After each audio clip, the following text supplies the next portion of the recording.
You're listening to Soap Dirt, the latest in television entertainment news.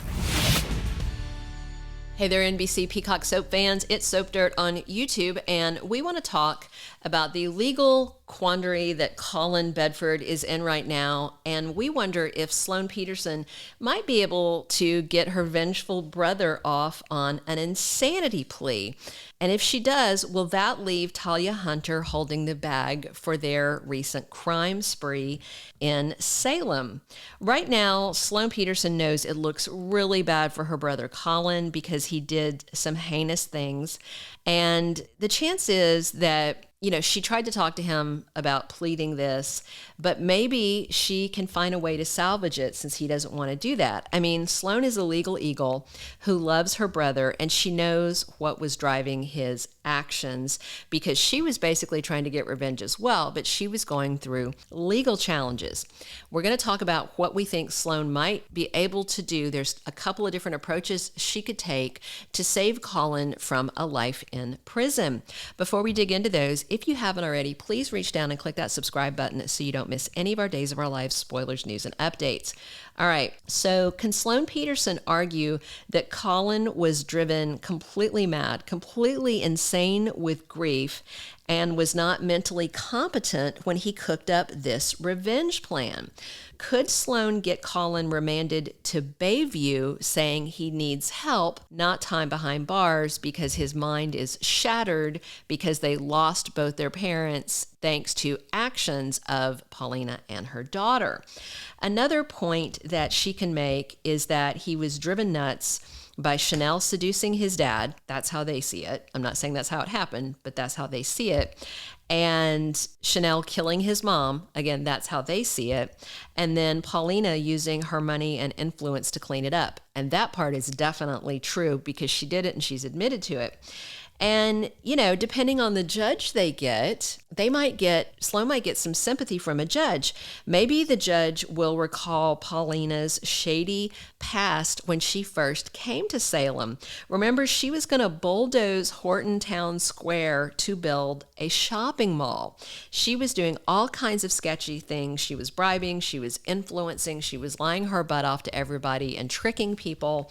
And so Sloan might be able to argue, this is what Paulina does. She does these shady things. You saw it in Salem, and she did the same thing in England when it came to the situation with my mom's death and this affair, and she cleaned up a mess, and that drove my brother crazy. I mean, either way, Colin Bedford seems destined to exit days in some capacity, leaving Sloan with nobody but Eric Brady in her life.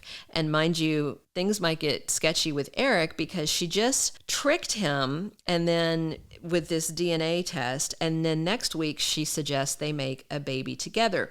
Of course, she's desperate to keep Eric because she doesn't have hardly anybody in her life, but she also wants to save her baby brother, but he is refusing to take a plea deal. Remember, she tried to talk to him about it.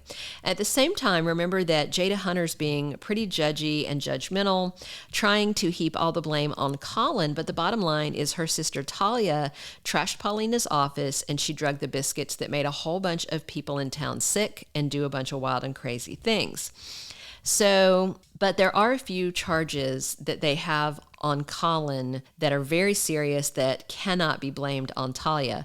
One is hitting Abe Carver in the head and then threatening Paulina and Chanel with the gun. So those are things that she has to deal with because the other stuff she can try to push off onto Talia.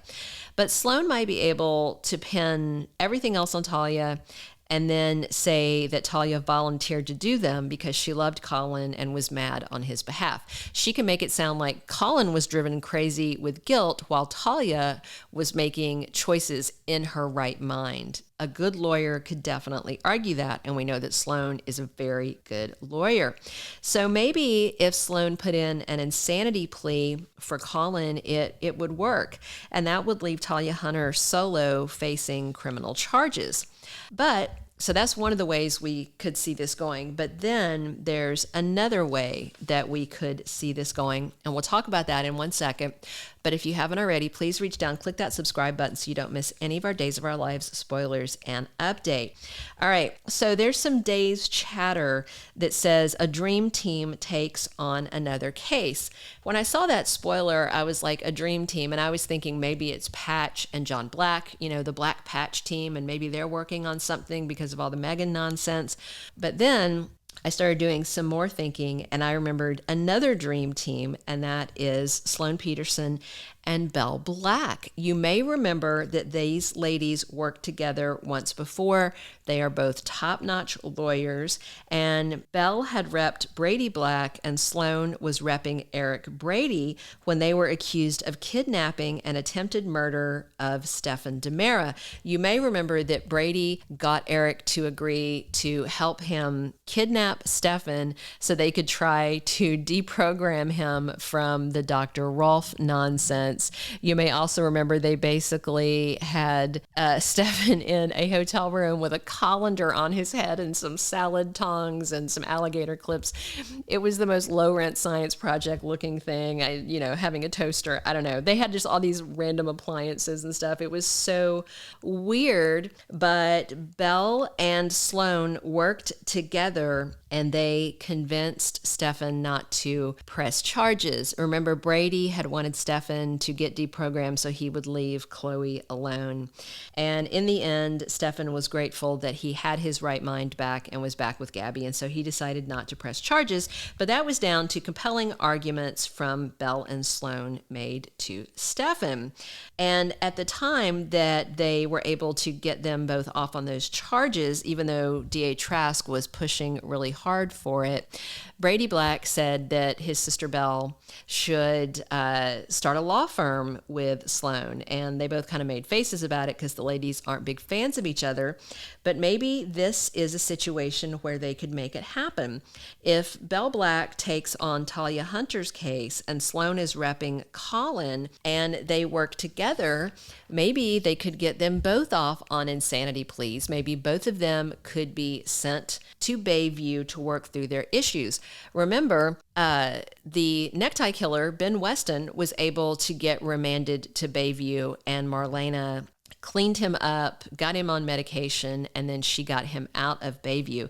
So if for some reason the lawyers can work their magic and get Talia and Colin sent to Bayview instead of to Statesville prison, we might get them both back one day. Of course, I don't know how you feel about having these siblings stick around or not. Maybe you love them, maybe you hate them.